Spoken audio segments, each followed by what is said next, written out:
ઉપલેટાના દિવ્ય જ્યોત દિવ્યાંગ સેવા સંસ્થા પર ગણેશ ચતુર્થી નિમિત્તે ગણેશજીની સ્થાપના કરવામાં આવી હતી। રાજકોટ જિલ્લાના ઉપલેટાના કોલકી રોડ પાસે દિવ્યાંગ બાળકોની દિવ્ય જ્યોત દિવ્યાંગ શાળા ખાતે વિઘ્નહર્તા દેવ ગણેશજીની દર વર્ષની જેમ આ વર્ષે પણ સ્થાપના કરવામાં આવી છે। આ સંસ્થા વર્ષોથી કાર્યરત હોય જેમાં ઘણા દિવ્યાંગ બાળકોને રોજ સાર સંભાળ લેવાય છે। ખૂબ જ સારી રીતે સેવાકીય પ્રવૃત્તિ કરતા આ સંસ્થાના આગેવાનો દ્વારા ગણેશ ચતુર્થી નિમિત્તે ગણેશજીની મૂર્તિ સ્થાપના કરાઈ હતી। આ પ્રસંગે નિમિત્તે દરરોજ વિવિધ મહાનુભાવો દ્વારા મહાપ્રસાદ આરતી કાર્યક્રમ કરવામાં આવ્યો હતો, જેમાં દિવ્યાંગ બાળકો સહિત સંસ્થાના પ્રમુખ, પત્રકાર મિત્રો તેમજ લતાવાસીઓ તેમજ વિવિધ સંસ્થાના આગેવાનો અલગ અલગ દિવસો પર આવી ગણેશજીની મહાઆરતીનો બહોળી સંખ્યામાં લાભ લીધો હતો।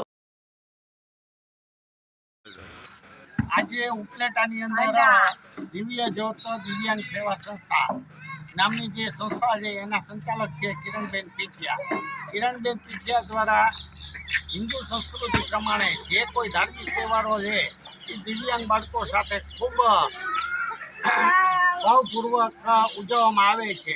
આજે ગણેશ ચતુર્થી નિમિત્તે અમારા સૌ મિત્રો છે ઉપલેટાના એ દિવ્યાંગ સેવા સંસ્થાની મુલાકાતે આવ્યા છે અને અહીંયા ગણપતિની મહોત્સવ ખૂબ ભવ્ય રીતે થાય છે અને ભવ્ય રીતે આરતીનો કાર્યક્રમ કરવામાં આવે છે। આ દિવ્યાંગ બાળકો છે એ એક ભગવાનનું સ્વરૂપ કહેવામાં આવે છે, એનું અનેરું સ્વરૂપ હોય છે કે જાણે કે આ સંસ્થામાં આવ્યા પછી એવું લાગે છે કે આપણે એક ભગવાનના સાનિધ્યમાં આવ્યા છે અને આ દિવ્યાંગ બાળકો છે એ પ્રભુનું બીજું સ્વરૂપ છે।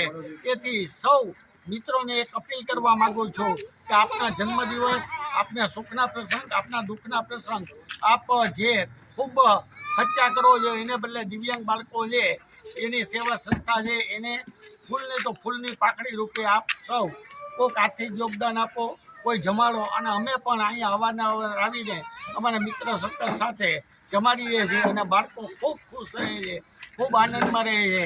એ પ્રભુની સાચી ભક્તિ છે, પ્રભુની સાચી સેવા છે। આજના ગણેશ ચતુર્થી નિમિત્તે તથા સાથે સાથે મારા જન્મદિવસ નિમિત્તે અમે આ દિવ્યાંગ સંસ્થાની મુલાકાત લીધી છે અને અમે અવારનવાર આ સંસ્થાની મુલાકાત લઈએ છીએ। અહીંયા દિવ્યાંગ બાળકોનો ખૂબ જ સારી રીતે કેર કરવામાં આવે છે અને વિઝિટ લેતા અમને અને બાળકોને ખૂબ જ મજા આવે છે। અમે આજે આરતીનો પણ લાભ લીધો અને બાળકોના જમણવારનો ને એવી રીતે લાભ લઈએ છીએ। બાળકોને અહીંયા સરસ મજાની પ્રવૃત્તિઓ કરવામાં આવે છે। સાથે સાથે સાહેબ અને એમના મિસિસનું કાર્ય દિવ્યાંગ બાળકો પ્રત્યેનું ખૂબ જ સરસ છે।